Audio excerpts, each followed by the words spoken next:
నమస్తే మిత్రులారా, నేను మీ శ్రీనివాస్ చౌహాన్, అడ్వకేట్.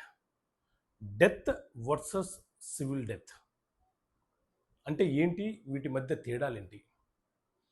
డెత్ అంటే ఎవరైనా ఒక వ్యక్తి అనారోగ్యం పాలయ్యో, ఆకస్మికంగానో, వయసు రీత్యనో, వృద్ధాప్యం రీత్యనో ఏదో ఒక రకంగా సాధారణంగా మరణిస్తే దానిని మనము డెత్ అని పిలుస్తుంటాం. అలా మరణించిన సందర్భాలలో అతనికి సంబంధించి ఒక డెత్ సర్టిఫికేట్ మనము ప్రభుత్వ అధికారుల నుంచి పొందుతాము. అతని పేరు మీద ఉన్న ఏవైనా ఆస్తులు ఉంటే ఆ ఆస్తులకు చట్టబద్ధంగా హిందువులైతే హిందూ సక్సెషన్ యాక్టు, క్రిస్టియన్ అయితే ఇండియన్ సక్సెషన్ యాక్టు, ముస్లిమ్స్ అయితే ముస్లిం లా ప్రకారంగా ఆ ఆస్తులు ఎవరెవరికి దక్కాలో, ఎలా దక్కాలో, ఏ నిష్పత్తులు దక్కాలో ఆ నిష్పత్తుల ప్రకారంగా ఆ తర్వాత లీగల్ హెడ్స్ ఎవరైతే ఉన్నారో వాళ్లకు సంక్రమిస్తుంది. ఇది చట్ట ప్రకారంగా జరిగే ఒక చర్య.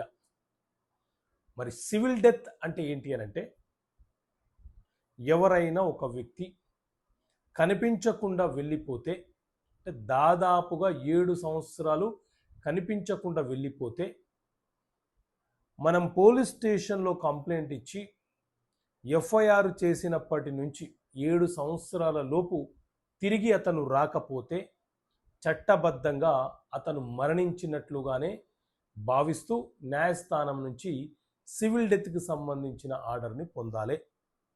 అలా సివిల్ డెత్ నుంచి ఆర్డర్ని పొందిన తర్వాత అతని పేరు మీద ఉన్నటువంటి ఆస్తులు ఏవైతే ఉన్నాయో ఆ ఆస్తులను చట్టబద్ధంగా మార్పిడి చేసుకునే వెసులుబాటు లీగల్ ఎయిర్లకు ఉంటుంది.